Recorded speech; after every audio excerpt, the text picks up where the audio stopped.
За 3 минут дэмжлэг хүрч байна. За тэгээд Монголд сүүлийн үед хүмүүс айгүй их амархан яриад байгаа нэг зөвлөө жоохон тайлбарлаж өгье. Та нарын бодож байгаагаас хэцүү биш гэхдээ бас яг тийм хүн болгоны ярьдаг шиг амархан ч.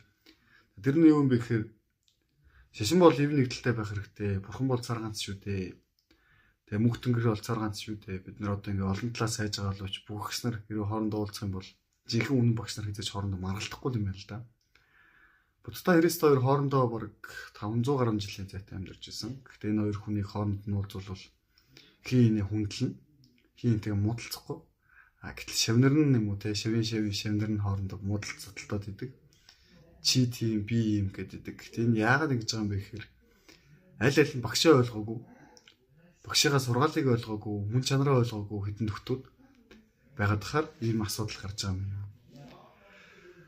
Ер нь бол одоо энэ цаг үеийн өөрчлөлтөөр дамжуулаад дэлхийн илүү ив нэгдэлтэй, илүү дайн дажингүй амьдрах боломж бүрдэж эхэлж байгаа.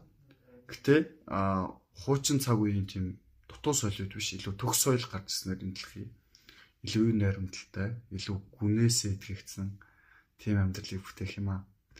Одоохондоо үлгэрийн юм шиг сонсож магадгүй. Гэтэ энэ зүйл дэлхийд дахинд явагдаад эхэлсэн байна.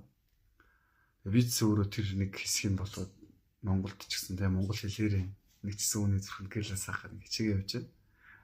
Та нарт хичээгээрээ бүгд амжилтсаа.